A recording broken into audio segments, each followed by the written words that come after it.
الله وبركاته. الحمد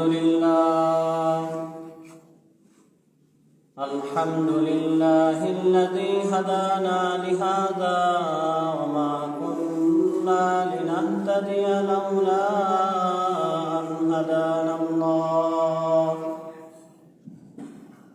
ونشهد أن لا إله إلا الله وحده لا شريك له، ونشهد أن سيدنا ومولانا محمدا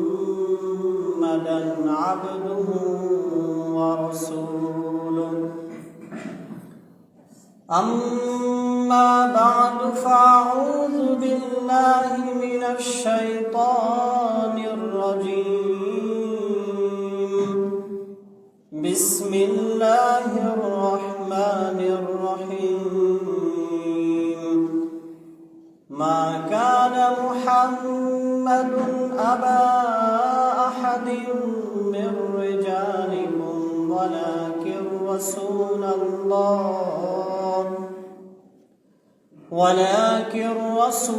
الله وخاتم النبيين، وكان الله بكل شيء عليما. إن الله وملائكته يصلون على النبي، يا أيها الذين آمنوا صلوا عليه وسلموا تسليما. اللهم صل على سيدنا مولانا محمد وعلى آل سيدنا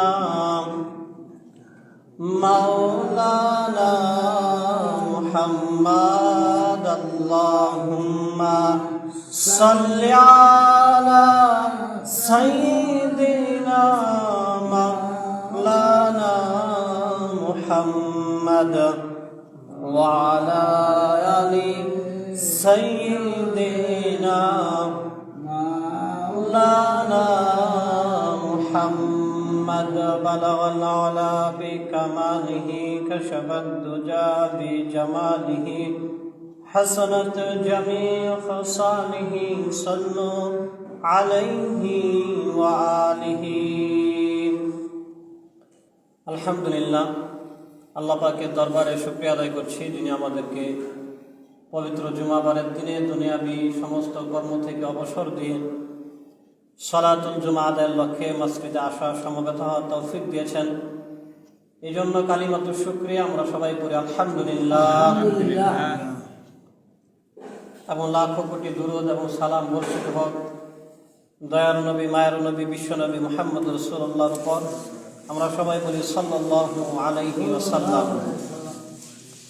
মুহতারাম হাজিরিন, বিগত 3টি জুমা আমরা একটি নির্ধারিত বিষয় সম্পর্কে শুনে আসছি, আর তা হলো যখন কোনো মুসলমান কিংবা কোনো মানুষ মারা যাবে, তখন যারা জীবিত থাকবে তাদের উপর ইসলামের পক্ষ থেকে কি কি করণীয় দেওয়া হয়েছে সেই করণীয়গুলো সম্পর্কে। ইতিপূর্বে 3টি জুমাতে আমরা এরকম 9টি করণীয় সম্পর্কে জেনেছি। আজকে ইনশাআল্লাহ আরও 2-3টা বলা হবে। তন্মধ্যে 10 নম্বর আজকে বলা হচ্ছে। প্রথমেই 10 নম্বর হলো, যদি কোনো মানুষ মারা যায়, বিশেষ করে মুসলমান হয়, তার জানাজার ব্যবস্থা করা। ইসলাম যেমন সুন্দর, ইসলামের বিধানগুলো সুন্দর। ইসলাম যেমন একজন মানুষ তার জীবদ্দশায় তাকে সম্মানের সাথে বাঁচার সমস্ত পন্থা পদ্ধতি সিস্টেম বলে দিয়েছে, একজন মানুষ তার মৃত্যুর পরেও যেন তার সম্মানের মধ্যে বিন্দুমাত্র হানি না হয়, তার সম্মানের কোনো ধরনের ত্রুটি যেন না হয়, সেজন্য একজন মৃত মুসলমানকে এমন এক পন্থার মাধ্যমে তার জীবনের সর্বশেষ কর্মটা সম্পাদন করার নির্দেশ দিয়েছে, যেই পদ্ধতির মতো সুন্দর আর অবিকল পদ্ধতি দুনিয়ার আর কোনো ধর্ম দিতে পারে নাই। এজন্যই বলা হয় যে ইসলাম যেমন মানুষকে তার জীবনের মধ্যে জীবিত অবস্থায় তার সুন্দর জীবনযাপনের পদ্ধতি বলে দিয়েছে, সম্মানের সাথে বাঁচার উপলক্ষ আর অনুষঙ্গ বলে দিয়েছে, অনুরূপভাবে তার মৃত্যুর পরেও তার সম্মানের সাথে দাফন কাফনের পদ্ধতি ইসলামী বলে দিয়েছে। আমরা লক্ষ্য করলেই দেখতে পারি যে মুসলমান মারা যাওয়ার পরে কি কি করা হয় মুসলিম সমাজে, আর অন্যান্য ধর্মের মানুষ মারা গেলে তাদেরকে কিভাবে তাদের শেষ কার্যটা করা হয়। ওই দৃশ্যগুলোর দিকে লক্ষ্য করলে বোঝা যায় যে ইসলাম কত সুন্দর, ইসলামের বিধানগুলো কত সুন্দর। ইসলাম মানার কারণে আমরা কত সম্মানিত, জীবিত অবস্থায় মরার পরেও সম্মানের সাথে আমাদের বিদায়। আর ইসলাম না মানলে জীবন হয়তো কোনোভাবে চলে যাবে, কিন্তু মৃত্যুর সময় সর্বশেষ অপমানের সাথে আমাদেরকে দুনিয়া থেকে বিদায় হতে হবে। মহতরম হাজিরিন, জানাজা যেমন আল্লাহর পক্ষ থেকে একটা বিধান জীবিত ব্যক্তিদের উপর, অনুরূপভাবে জানাজার নামাজের মাধ্যমে আল্লাহ সুবহানাহু ওয়া তাআলা নামাজ আদায়কারীদের বিশাল বিরাট সওয়াবেরও ব্যবস্থা রেখেছেন। আর যেই কাজের মধ্যে মানুষ লাভ পায় সেই কাজ মানুষ করতে বেশি উদ্বুদ্ধ হয়, সেই কাজে মানুষ আগ্রহী বেশি হয়। জানাজার নামাজের কেমন লাভ বুখারী এবং মুসলিম শরীফের হাদিসের মধ্যে আসছে। হাদিসের বর্ণনাকারী হযরত আবু হুরায়রা রাদিয়াল্লাহু আনহু, তিনি বলেন যে আন্না রাসূলুল্লাহ সাল্লাল্লাহু আলাইহি ওয়াসাল্লাম মান শাহিদাল জানাজা হাত্তা ইউসাল্লিয়া ফালাহু কিরাতুন ওয়া মান শাহিদা হাত্তা তুদফানা কানা লাহু কিরাতান। কিলা ওয়া মাল কিরাতান? ক্বালা মিসলুল জাবালাইনিল আযীমাইন আও কামা ক্বালা নবী সাল্লাল্লাহু আলাইহি ওয়াসাল্লাম। আল্লাহর নবী সাল্লাল্লাহু আলাইহি ওয়াসাল্লাম বলেন যে যদি কোনো মানুষ মারা যায়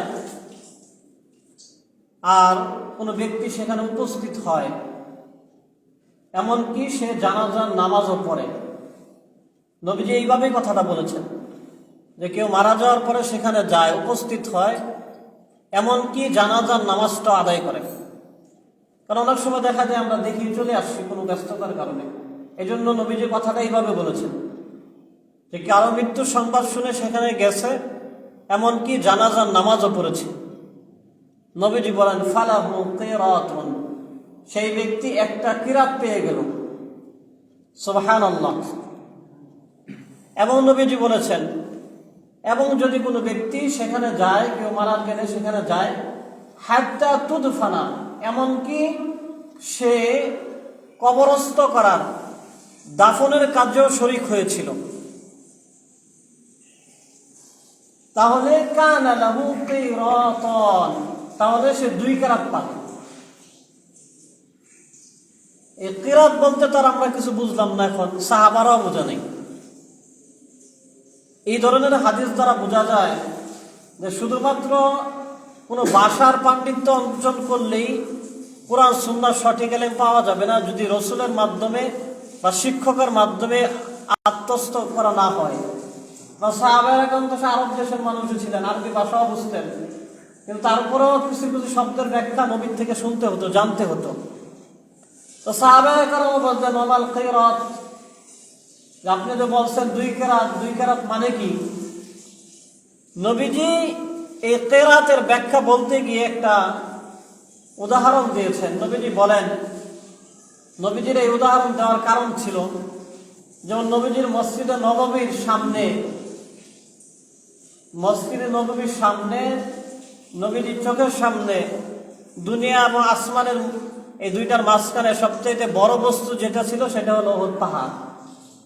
এর থেকে বড় কোনো বস্তু কিন্তু রাসূলের চোখের সামনে আর ছিল না, কারণ মসজিদের কাছেই তো পাহাড়গুলো। তো নবীজি সাল্লাল্লাহু আলাইহি ওয়াসাল্লাম বলতেছেন এই কিরাতের 2 কিরাতের অর্থ কি জানো? মিসলুল জাবালাইনিল আযমাইন, অর্থাৎ বিরাট বিরাট দুইটা পাহাড়।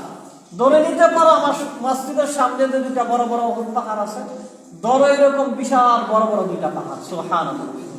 তাহলে বোঝা গেল জানাজা নামাজ পড়লেই এরকম বড় এক পাহাড়ের ছাপ পাওয়া যাবে, পাহাড় পরিমাণ। আবার দাফন কাজে শরীক হলে আরো একটা পাহাড়ের সমপরিমাণ ছাপ পাওয়া যাবে। সামান্য একটু কাজ, ছাপ কত বেশি। মুহতারাম হাজিরিন, এছাড়াও হাদিস শরীফের মধ্যে আসছে, দেখেন এই যে একটা সাহাবের কথা বলা হইলো, আমরা অনেক সময় মনে করি যে সাহাবায়ে কেরাম রাদিয়াল্লাহু আনহুম দের একটা সুন্দর ঘটনা আসছে, যেমন আব্দুল্লাহ ইবনে উমর রাদিয়াল্লাহু আনহুর ছেলে, তারা তো মদিনার অধিবাসী ছিলেন।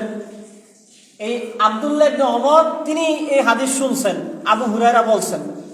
বলার পরে তিনি বলতেছেন, আমি তো এই হাদিস আগে কখনো শুনি নাই, যেন জানাজার নামাজ পড়লে এত সওয়াব, তুমি আমার বানায় বানায় বলতেছো কিনা। তখন হযরত খাব্বাব রাদিয়াল্লাহু আনহুকে পাঠাইছেন আয়েশা রাদিয়াল্লাহু আনহার কাছে, কারণ নবীজির স্ত্রী, তিনিই তো ভালো জানতে পারবেন নবীজি এই কথা বলছেন কিনা। যখন যে জিজ্ঞেস করছেন যে জানাজার নামাজ পড়লে নাকি এত বেশি সওয়াব হয়, আবু হুরায়রা তো এই হাদিস বলছে, আপনি এই হাদিস সম্পর্কে কি বলেন?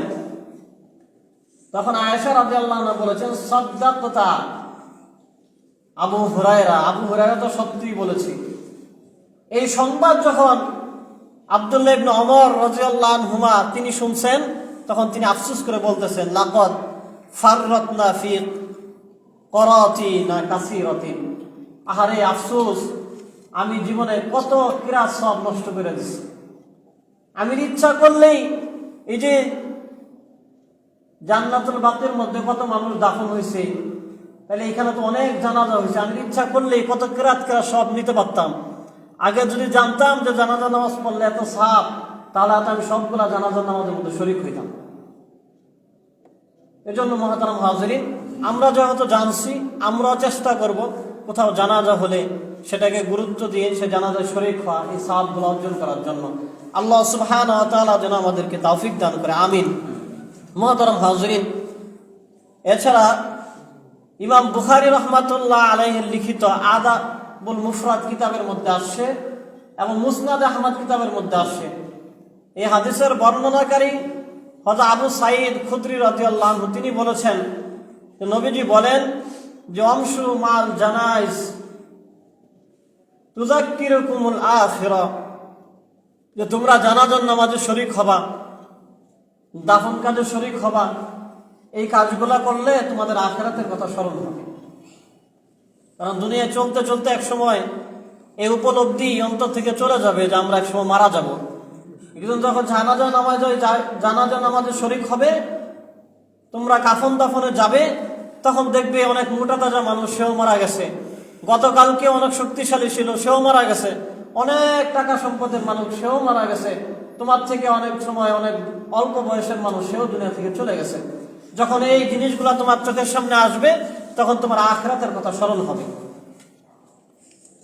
নবীজি সাল্লাল্লাহু আলাইহি ওয়াসাল্লাম তার হায়াতে জীবনের মধ্যে এই জানাজার নামাজের মধ্যে গুরুত্বের সাথে যেতেন।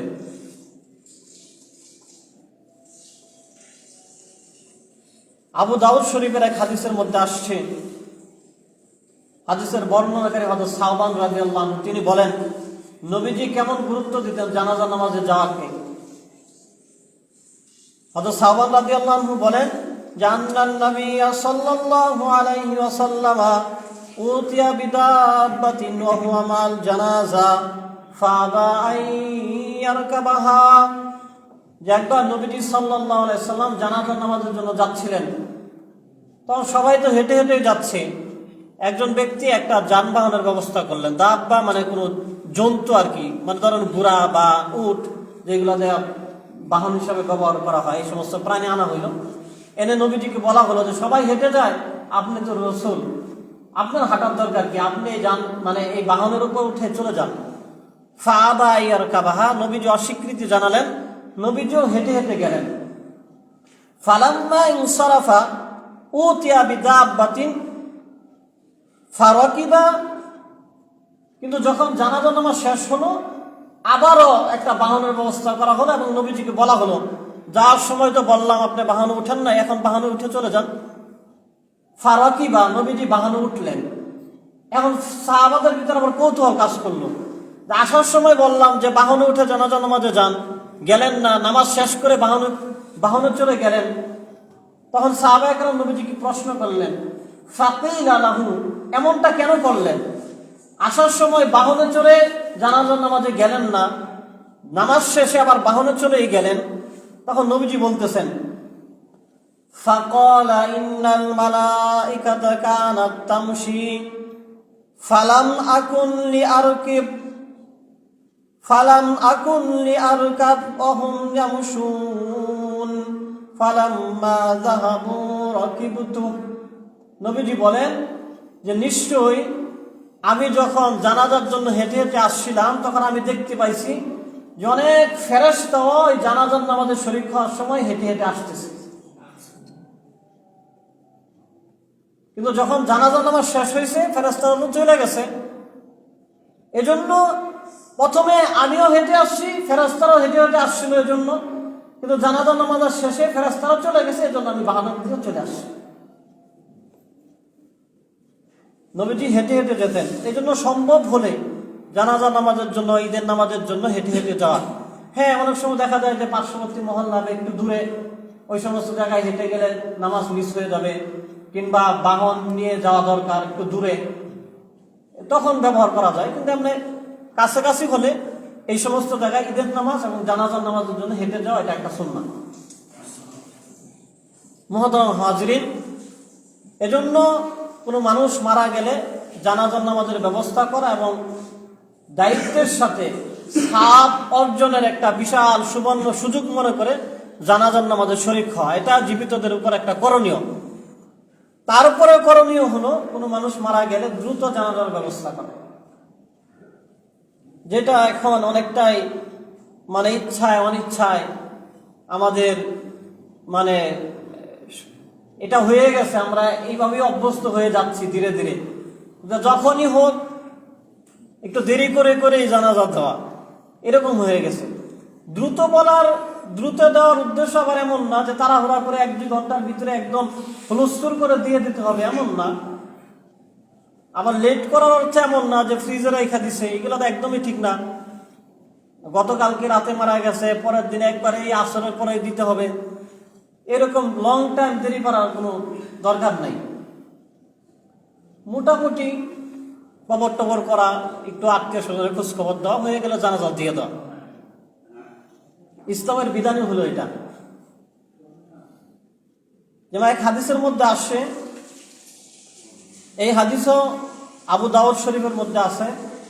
হাদিসের বর্ণনাকারী হযরত হুসাইন বিন ওয়াহওয়া রাদিয়াল্লাহু আনহু, তিনি বলেন যে আন্না তালহা ইবনে বারা ইল আযিব, তালহা ইবনে বারা ইবনে আযিব রাদিয়াল্লাহু আনহু অসুস্থ ছিলেন। তখন নবীজি সাল্লাল্লাহু আলাইহি ওয়াসাল্লাম তাকে দেখতে গেছেন। ফাআতাহু নবী সাল্লাল্লাহু আলাইহি ওয়াসাল্লাম ইয়াউদুহু ফাকালা ইন্নী লা উরা ইল্লা ক্বাদ হাদাসা ফীহিল মাউত। নবীজি এই অসুস্থ সাহাবীর অবস্থা দেখে এইরকম মন্তব্য করেই বসছেন যে তার যে অবস্থা আমি দেখতেছি, মনে হয় না যে সে আর বেঁচে থাকবে, মনে হয় সে মারাই যাবে। নবীজি এটা বলেই ফেলছেন। এবং নবীজি এটা বলছেন, ফাআযুনিনি বিহি ওয়াজিলুহু বি, যখন সে মারা যাবে এই সংবাদটা আমাকে দিবা, আর দ্রুত তার কাফন দাফনের ব্যবস্থা করবে। ফাইন্নাহু লা ইয়ানবাগি লিজিফাতিন মুসলিমিন আন তুহবাসা বাইনা যহরানাই আহলিহি, কেননা কোনো মানুষের জন্য, কোনো পরিবারের, কোনো মুসলিম পরিবারের জন্য এটা উচিত নয় যে কেউ মারা যাবে আর ওই লাশটাকে দীর্ঘ সময় বাড়িতে রেখে দিবে। এটা নবীজি সাল্লাল্লাহু আলাইহি ওয়াসাল্লাম অসুস্থ ব্যক্তিকে দেখে যারা পরিবারের মানুষ ওইখানে যারা ছিলেন তাদেরকে কিছু নসিহত করে আসলেন। কেন নবীজি সাল্লাল্লাহু আলাইহি ওয়াসাল্লাম এই ধরনের নসিহত করলেন যে দ্রুত এই জানাজার ব্যবস্থা করবে, দাফন কাফনের ব্যবস্থাটা দ্রুত করবে? এই হাদিসটা বুখারী এবং মুসলিম শরীফের মধ্যে আসে। দ্রুত করার কারণ কি? এই হাদিসের বর্ণনাকারী হযরত আবু হুরায়রা রাদিয়াল্লাহু আনহু তিনি বলেন যে নবীজি সাল্লাল্লাহু আলাইহি সাল্লাম বলেছেন, আসরিউ বিল জানাজা, যে তোমরা কোনো মানুষ মারা গেলে লাশটা দ্রুত দাফন কাফনের ব্যবস্থা করবে। এখানে বিল জানাজা অর্থই দাফন কাফন করা, কারণ জানাজার পরে আর কেউ লাশ বাড়িতে রাখা যায় না। তার মানে জানাজা বলতে তাড়াতাড়ি দাফন করে দেওয়া। তো নবীজি এটা বললেন এবং কারণ বলতেছেন কেন এই কাজটা তোমরা দ্রুত করবে। নবীজি বলেন, ফাইন তাকু সালিহান ফাখায়রুন তুকাদ্দিমুনহা। নবীজি বলেন, যেই ব্যক্তির ভাগ্যে কল্যাণ নিহিত আছে সেই কল্যাণ তাকে লাভ করতে তোমরা বিলম্ব করো না। ওয়াইয়াকু সিওয়ান, আর যার ভাগ্যে আর বিপরীতটা আছে, সিওয়া জালিকা ফাশাররুন, অর্থাৎ মন্দ বিষয় যেটা, তাদউনাহু আন রিকাবিকুম, তাহলে তোমরা কেন ওই মন্দটা তোমাদের গাড়ির মধ্যে আটকে রাখবে? অর্থাৎ যখন কোনো মানুষ মারা যায়, যখনই তাকে কবরে রাখা হবে, সে যদি ভালো মানুষ হয়, নেক মানুষ হয়, তার জান্নাতি নিয়ামতগুলো সে পাওয়া শুরু করবে। সুবহানাল্লাহ। এখন যদি তাকে জানাজা কাফন দাফন না দেওয়া হয়, দ্রুত না করা হয়, তাহলে সে এই নিয়ামত পাইতে তার লেট হলো। নবীজি এটা বলতেছেন যে একজন ভালো মানুষ, সে মারা গেছে, সে কবরে গেলেই তো জান্নাতের নিয়ামতগুলো পাবে, কেন তাকে দেরি করে ওই নিয়ামত পাইতে লেট করতেছো তোমরা? এবং বলেছেন ওয়াইন ইয়াকু সিওয়া জালিকা, এর বিপরীত যদি হয়, অর্থাৎ সে যদি ভালো মানুষ না হয়, তাহলে তো তার জন্য জাহান্নাম অপেক্ষা করতেছে। তাহলে আমি রিকাবিকুম, এই জাহান্নামের বোঝা তোমাদের কাঁধে নেওয়ার দরকারটা কি? তাড়াতাড়ি কবর দিয়ে দাও, তার জাহান্নাম সে ভোগ করতে থাকো। কারণ নবীজি এক হাদিসে এটাও বলেছেন, ইঙ্গিত করেছেন যে দ্রুত কাফন দাফন দিয়ে দিও, এমন যেন না হয় তোমরা কাফন দাফন দিতে লেট করছো আর আল্লাহর আযাব জমিনে চলে আসে, যেটা কবরের ভিতরে আসার কথা ছিল। এছাড়াও হাদিসের মধ্যে আসে, তিরমিজি শরীফের এক হাদিসের মধ্যে আসে, নবীজি হযরত আলী রাদিয়াল্লাহু আনহুকে ডেকে বলতেছেন, ইয়া আলী সালাসাতুন লা তুআখিরুহা, হে আলী, তিন কাজের মধ্যে দেরি করবা না। আস-সালাতু ইযা আতাত, যখন নামাজের ওয়াক্ত হয়ে যাবে দ্রুত নামাজটা পড়ে নিবা। ওয়াল জানাজাতু ইযা হাদারাত, যখন জানাজা রেডি হয়ে যাবে দ্রুত জানাজা নামাজ পড়ে ফেলবা, অর্থাৎ তাকে দাফন করে দিবা। এইখানে অল জানাজাতু ইযা হাদারাত, জানাজা রেডি হবে বলতে কি, অর্থাৎ দ্রুত দাফন কাফন করে দিবে, কবরস্থ করে দিবে, মোট কথা। ওয়াল আইম্মামু ইযা ওয়াজাদাত লাহা কুফওয়ান, এবং যখন উপযুক্ত পাত্র এবং পাত্রী পাওয়া যাবে তখন সন্তান সন্ততিদেরকে বিবাহের ব্যবস্থা করে দেবে। এই তিন কাজের মধ্যে কখনো বিলম্ব করবে না, এই তিন কাজ খুব দ্রুত করে ফেলবে। মুহতারাম হাজিরিন, এজন্য আমরা লক্ষ্য রাখবো যে আমাদের আত্মীয় স্বজন যদি কেউ মারা যায়, নিকটজন যদি কেউ মারা যায়, আমরাও যেন দ্রুত দাফন কাফনের ব্যবস্থাটা করি। যেমন একটা আমাদের জন্য এরকম কোনো অভ্যাসে পরিণত না হয়ে যায় যে আমরা দীর্ঘ সময় এরকম দেরি করলাম, কাফন দাফনের গুসল টুসল করানো শেষ, এরপরে ধরেন কাফন করানো হয়ে গেছে, কবর করা হয়ে গেছে, তারপরে 3-4 ঘন্টা রেখে দিলাম, এরকম করার দরকার নেই। আল্লাহ সুবহানাহু ওয়া তাআলা আমাদেরকে ইসলাম যেভাবে যে কাজ করতে বলছে ওইভাবেই করার তৌফিক দান করেন। মুহতারাম হাজিরিন, আরেকটা বিষয়, যে যখন কোনো মানুষ মারা যায় তখন ওই মৃত ব্যক্তির জীবদ্দশায় মনের একটা আকাঙ্ক্ষা হওয়া উচিত যে আমার জানাজায় যেন ভালো মানুষ শরীক হয়, আমার জানাজার নামাজের মধ্যে যেন কিছু নেক মানুষ শরীক হয়, আমার জানাজায় যেন অনেক মানুষ হয়। এটা একটা মুসলমানের জন্য আকাঙ্ক্ষা হওয়া উচিত। এই বিষয়ে অনেক হাদিস আছে। বেশি মানুষ জানাজায় শরীক হলে কিছু ফায়দাও আছে, উপকারিতাও আছে, এবং ওই মানুষগুলো ভালো মানুষ হলে বেশি লাভ। গত জুমাতে কথা প্রসঙ্গে একটা কথা বলেছিলাম যে আহমদ ইবনে হাম্বল, এক মাযহাবের ইমাম, তিনি আফসোস করে বলেছিলেন যে যারা দুনিয়াতে জালেম, অত্যাচারী, জালেম এবং যারা ভালো মানুষ, তাদের এই পার্থক্য জানাজা নামাজের মধ্যে মানুষ দিয়ে দেয়। অর্থাৎ দুনিয়ায় ক্ষমতা থাকা অবস্থায় হয়তো বিভিন্ন কারণে মানুষ তার দ্বারস্থ হয়, তার প্রভাবের কারণে মানুষ তার কাছে যায়, কিন্তু জানাজার নামাজের মধ্যে এটা পুরো পরিষ্কার হয়ে যায় কে কতটুকু ভালো মানুষ। এজন্য প্রত্যেক মানুষের জীবনের একটা আকাঙ্ক্ষা হওয়া চাই যে আমার জানাজায় যেন কিছু ভালো মানুষ, বড় একজন আলেম, বড় একজন বিজ্ঞ পীর সাহেব, বুজুর্গ মানুষ, আল্লাহওয়ালা মানুষ, অনেক কোরআনের হাফেজরা, অনেক আলেমরা যেন আমার জানাজার নামাজে শরিক হয়। নেক মানুষ, নামাজি মানুষ যেন আমার জানাজার নামাজের মধ্যে শরিক হয়। মুসলিম শরীফের এক হাদিসের মধ্যে আসে, নবীজির স্ত্রী হযরত আয়েশা সিদ্দিকা রাদিয়াল্লাহু আনহা নবীজি থেকে বর্ণনা করেছেন। তিনি বলেন যে আনিন নবী সাল্লাল্লাহু আলাইহি ওয়াসাল্লাম قال মা মিন মাইয়িতিন ইউসাল্লি আলাইহি উম্মাতুম মিনাল মুসলিমিন ইয়াবলুগুনা মিয়াতান কুল্লুহুম ইয়াশফাউনা লাহু ইল্লা শুফিউ ফীহি।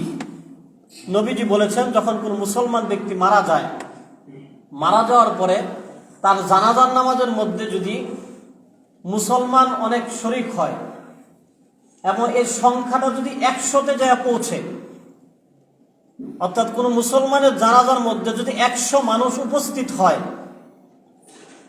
কুল্লুহুম ইয়াশফাউনা লাহু, এবং এই 100 মানুষ ওই ব্যক্তির জন্য আল্লাহর কাছে দোয়া করে,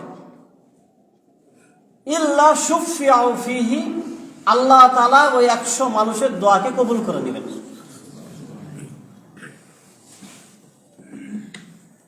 তাহলে 100 মানুষ ভালো মানুষ হওয়া উচিত, যারা জানাজার দোয়াগুলা পারে, জানাজার নামাজের আহকামগুলা পারে, তাহলেই তো দোয়াটা সুন্দর হবে, তাহলেই তো দোয়াটা কবুল হওয়ার আশা বেশি করা যায়। আর যদি দোয়াটা না পারে, ওযু টজু ঠিক মতো নাই, যেমন অনেক সময় তেমন হয়েছে, গত 2 বছর আগের শীতের ঘটনা, এক ইমাম সাহেব নিজে বলছেন যে আমি জানাজার নামাজের শরীক, খুব শীত, জানাজার নামাজের আগে বললাম যে জানাজার নামাজ তো আমরা পড়তে আছি আলহামদুলিল্লাহ, তাহলে জানাজার নামাজের জন্য কিন্তু ওযু করতে হয়, যারা যারা ওযু করেন না ওযু করে আসেন। দেখা গেছে অনেক মানুষ ওযু করতে গেছে, মনে করছে যে এটা তো নামাজের মতো রুকু সাজদা যেহেতু নাই, জুতা অনেক সময় খুলতে হয় না, নামাজ পড়লেই হয় দাঁড়ায় দাঁড়ায়, তাহলে ওযু না করলে তো হয়েছে, ঠান্ডার মধ্যে ওযু করার দরকার কি? নামাজের জন্য যতগুলা শর্ত, জানাজা নামাজের জন্য নামাজের বাহিরের যে শর্ত যেগুলো আছে সবগুলাই প্রযোজ্য। শরীর পাক, কাপড় পাক, জায়গা পাক, সতর টাকা, কেবলামুখী হওয়া, ওয়াক্ত চিনা, নিয়ত করা, এই সবগুলা জানাজা নামাজের জন্য দরকার। এই শরীর পাকের মধ্যে তো ওযু আছেই। এজন্য নেক মানুষ, ভালো মানুষ যদি 100 মানুষ কোনো ব্যক্তির জানাজার মধ্যে শরীক হয়, জানাজা নামাজের দোয়াটা পড়ে, আল্লাহর নবী বলেন আল্লাহ পাক রব্বুল আলামিন তার এই দোয়াগুলোকে কবুল করবেন, তার সুপারিশের জন্য উসিলা হিসেবে আল্লাহ তাআলা গ্রহণ করে নেবেন। এছাড়া অন্য একটা হাদিসের মধ্যে আসে, এটা মুসলিম শরীফের হাদিস, বর্ণনাকারী হযরত আব্দুল্লাহ ইবনে আব্বাস রাদিয়াল্লাহু আনহুমা। এই আব্দুল্লাহ ইবনে আব্বাস রাদিয়াল্লাহু আনহুমা তিনি একবার কোন জায়গায় সফরে গিয়েছিলেন। সফরে সফরে থাকা অবস্থায় তার সন্তান মারা গেছে। স্বাভাবিকভাবে সফরে তো এরকম অনেক মানুষ থাকে না, অপরিচিত মানুষ বেশি থাকে, এমত অবস্থায় সন্তান মারা গেছেন, উনি অনেক বেশি ব্যথিত। তারপরে তো যেহেতু মারা গেছে, সন্তানকে দাফন কাফনের ব্যবস্থা করতে হবে, গোসল টোসল করানোর পরে জানাজার নামাজ পড়ার জন্য অপেক্ষা করতেছেন। তখন তিনি তার খাদেমকে জিজ্ঞেস করলেন যে আমার সন্তানের তো জানাজা নামাজ পড়বো, জানাজা নামাজ পড়ার জন্য কি পরিমাণ মানুষ উপস্থিত হয়েছে? তখন খাদেম বলছে যে বেশি মানুষ তো হয় নাই, আমাদের তো অনেকে চিনেও না জানেও না, আমরা সফরে মুসাফির, 40 জনের মতো মানুষ উপস্থিত হয়েছে, বেশি মানুষ হয় নাই।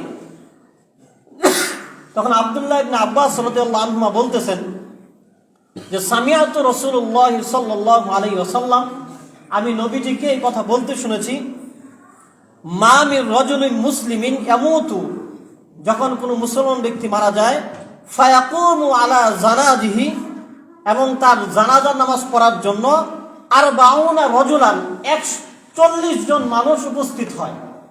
যখন কোনো মুসলমান ব্যক্তি মারা যায় এবং তার জানাজা নামাজ পড়ার জন্য 40 জন ব্যক্তি উপস্থিত হয়, লা ইউশরিকুনা বিল্লাহি শাইআন, এমন 40 জন মানুষ যারা কখনো শিরিক করে নাই, অর্থাৎ শিরিক মুক্ত 40 জন মানুষ যদি কোনো ব্যক্তির জানাজার মধ্যে শরীক হয়, ইল্লা শাফাহুমুল্লাহু বি, আল্লাহ ওই 40 জনের দোয়াকে কবুল করে ওই মৃত্যু ব্যক্তিকে মাফ করে দেন। সুবহানাল্লাহ। এজন্য জীবদ্দশায় মনের একটা আকাঙ্ক্ষা হওয়া চাই যে আমার জানাজার নামাজের ইমামতিটা যেন একজন ভালো নেককার মানুষ করেন, আমার জানাজার নামাজের মধ্যে যেন এইরকম কিছু শিরক মুক্ত কিছু খাঁটি ইমানদার ব্যক্তি যেন আমার জানাজার নামাজের মধ্যে আমার জন্য দোয়া করে। আল্লাহ সুবহানাহু ওয়া তাআলা আমাদের ভাগ্যেও যেন এগুলো নসিব করে, সবাই বলে আমিন। এবং যেই করণীয় গুলোর কথা বলা হলো আল্লাহ যেন আমাদেরকে আমল করার তৌফিক দান করে। ইনশাআল্লাহ আরো কিছু করণীয় আছে, সেগুলো অন্য জুমাতে বলা হবে। আজকে একটি হাদিস আপনাদেরকে শোনাবো আমাদের ধারাবাহিক আলোচনার বাহিরে। এই সংক্রান্ত অনেক হাদিস বুখারী মুসলিম সহ হাদিসের অন্যান্য কিতাবের মধ্যে আছে, কুরআন শরীফেও এই সম্পর্কে বলা হয়েছে। কিন্তু আমি সব হাদিস বলবো না, একটা হাদিস বলবো। হাদিস বলার পরে কোন বিষয়ে আর কি বিস্তারিত আপনাদেরকে বলছি। এই হাদিস বুখারী এবং মুসলিম শরীফের মধ্যে বর্ণিত হয়েছে। বর্ণনাকারী আবু হুরায়রা রাদিয়াল্লাহু আনহু তিনি বলেন, নবীজি বলেছেন যে ইন্না মাসালি ওয়া মাসালাল আমবিয়া মিন ক্বাবলি, নবীজি বলেন আমি এবং আমার পূর্ববর্তী যত নবী এবং রাসূল ছিলেন তাদের দৃষ্টান্ত হলো এমন, কামাসালি রজুলিন বানাই বাইতান, ওই ব্যক্তির মতো যেই ব্যক্তি একটি ঘর নির্মাণ করলো, ফাহসানাহু ওয়া আজমালাহু, ওই ঘরের নির্মাণ শৈলীটা ছিল উৎকৃষ্ট মানের এবং অনেক মনোমুগ্ধকর সুন্দর। অর্থাৎ স্থাপত্য শিল্পটা যেরকম ভালো এরকম টেকসই আর কি, চাইনা মাল না যে দেখতে চকচক ঠিক হয় কিন্তু লাস্টিং কম, এরকম না। বাড়িটা বানাইছে আল্লাহ নবী দুইটা শব্দ ব্যবহার করেছেন, ফাহসানাহু ওয়া আজমালাহু, দেখতেও সুন্দর, মানগত গুণগত দিক থেকেও বাড়িটা ভালো। নবীজি বলেন আমি এবং পূর্ববর্তী যত নবী এবং রাসূল তাদের দৃষ্টান্ত হলো ওই ব্যক্তির বাড়ি নির্মাণের বাড়ির মতো। ইল্লা মাউদিয়া লাবিনাতিন মিন জাভিয়াতিন, কিন্তু ওই বাড়ির একটা জায়গার একটা ইট শূন্য। ফাজআলান নাস ইয়াতুফুনা বিহি ওয়া ইয়াজাবুনা লাহু, মানুষজন ওই বাড়ি দেখতে যায়, দেখে অনেক বেশি আশ্চর্যিত হয় যে এই বাড়ির স্থাপত্য শিল্প দেখে, এই বাড়ির গুণগত মান এবং মানে সৌন্দর্য দেখে সবাই বিমোহিত হয় এবং বলা বলি করে, ফায়াকুলুনা হা বুদিয়াত হাদিহিল লাবিনা, যে বাড়িটা তো অনেক সুন্দর অনেক মজবুত, কিন্তু এই বাড়ির মাঝখানে একটা ইট নাই, দেখতে কেমন অসুন্দর লাগে। নবীজি বলেন ক্বালা ফাআনাল লাবিনাতু, ওই খালি ইটটাই হলাম আমি মুহাম্মদ রাসূলুল্লাহ সাল্লাল্লাহু আলাইহি সাল্লাম, ওয়া আনা খাতামান নবিয়্যিন, এবং আমি মুহাম্মদ রাসূলুল্লাহ সাল্লাল্লাহু আলাইহি সাল্লাম হলাম সমস্ত নবীদের মধ্যে সর্বশেষ নবী। তাহলে এই হাদিসের সারমর্ম কি দাঁড়ালো, যে হযরত আদম আলাইহিস সালাম থেকে মুহাম্মদ রাসূলুল্লাহ সাল্লাল্লাহু আলাইহি সাল্লাম পর্যন্ত সমস্ত নবী এবং রাসূল নবুয়তের সুন্দর এবং মনোমুগ্ধকর একটা বাড়ি, যেই বাড়িটা আদম আলাইহিস সালাম থেকে মুহাম্মদ রাসূলুল্লাহ সাল্লাল্লাহু আলাইহি সাল্লাম পর্যন্ত নবীদের মাধ্যমে আল্লাহ তাআলা নির্মাণ করেছেন। কিন্তু এই বাড়িটা সর্বশেষ সৌন্দর্যের পরিপূর্ণতা দানকারী হলেন মুহাম্মদ রাসূলুল্লাহ সাল্লাল্লাহু আলাইহি সাল্লাম, এবং মুহাম্মদ রাসূলুল্লাহ সাল্লাল্লাহু আলাইহি সাল্লাম হলেন সিরিয়ালে ওই সমস্ত নবীদের মধ্যে সর্বশেষ নবী। আমাদের সহজভাবে বোঝানোর জন্য অনেক সময় অনেক উলামায়ে কেরাম উদাহরণ দিয়ে থাকেন যে মুহাম্মদ রাসূলুল্লাহ সাল্লাল্লাহু আলাইহি সাল্লাম আমরা জানি সর্বশেষ নবী, সর্বশ্রেষ্ঠ নবী, আশরাফুল আম্বিয়া, সব নবী থেকে সব দিক থেকে সেরা। কিন্তু তার উপরে মুহাম্মদ রাসূলুল্লাহ সাল্লাল্লাহু আলাইহি সাল্লামকে সবার শেষে কেন পাঠানো হলো? আমরা অনেক সময় বলে থাকি যে কোনো অনুষ্ঠানে প্রধান অতিথি সবার শেষে আসে, কোনো ওয়াজ মাহফিলের কোনো অনুষ্ঠানে প্রধান বক্তা যদি থাকে তাকে সবার শেষে দেওয়া হয়, এই ধরনের বিভিন্ন কথা আমরা বলে থাকি। এবং এই হাদিস দ্বারা বোঝা যায় যে আল্লাহ সুবহানাহু ওয়া তাআলা নিজেও চেয়েছেন যে মুহাম্মদ রাসূলুল্লাহ সাল্লাল্লাহু আলাইহি সাল্লাম যেন সর্বশেষ নবী হন। এর দ্বারা এটা বোঝা যায় যে এমন না যে ধারাবাহিকভাবে আদম আলাইহিস সালাম আসছেন, একজনের পরে আসছেন, এর ধারাবাহিকতায় মোহাম্মদ রসুল্লাহ চলে আসেন এমন না। এটা দ্বারা বোঝা যায় যে আল্লাহ ইচ্ছা করেই গুণে মানে সবার সেরা মোহাম্মদ রসুল্লাহ সাল্লাহ সাল্লাম হওয়ার পরেও সর্বশেষ মোহাম্মদ রসুল্লাহ সাল্লাহ সাল্লামকে প্রেরণ করেছেন। এর দ্বারা বোঝা যায় এটা আল্লাহর ইচ্ছাতেই হয়েছে, আল্লাহ ইচ্ছা করেই এমনটা করেছেন।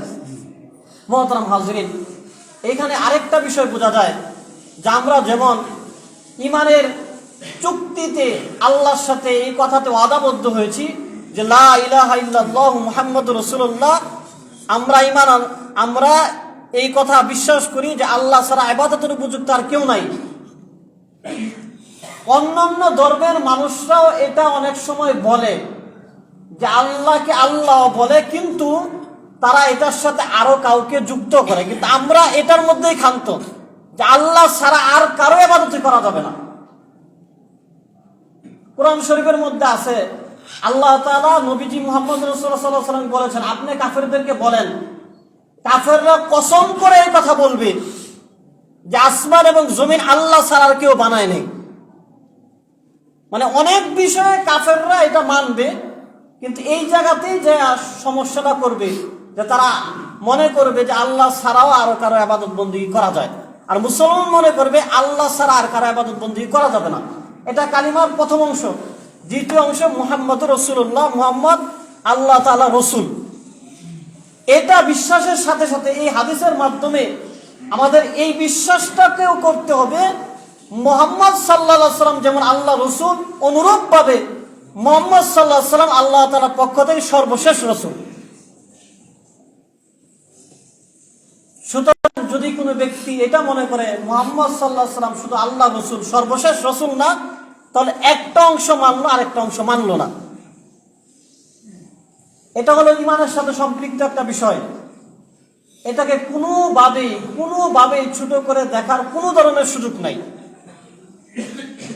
সুতরাং এই ইমান ইসলাম আসার এত বছর পরে, এত হাজার বছর পরে এখন যদি নতুন কোনো মতবাদ মাথাচাড়া দেয়, নতুন কোনো মতবাদ প্রকাশ করতে চায়, বলতে চায় যে আমরা মুসলমান, আমরা আল্লাহকে আল্লাহ বলে মানি, মুহাম্মদ রসুল্লাহকে আমরা রসুল মানি, তবে সাথে সাথে আরেকজনকেও মানি, সেও এক ধরনের রসুল, এই ধরনের যদি কেউ বলে তাহলে বুঝতে হবে তারা আর ওই যে মূল যেই লা ইলাহা ইল্লাল্লাহ মুহাম্মাদুর রাসূলুল্লাহ মূলের মধ্যে আর নাই,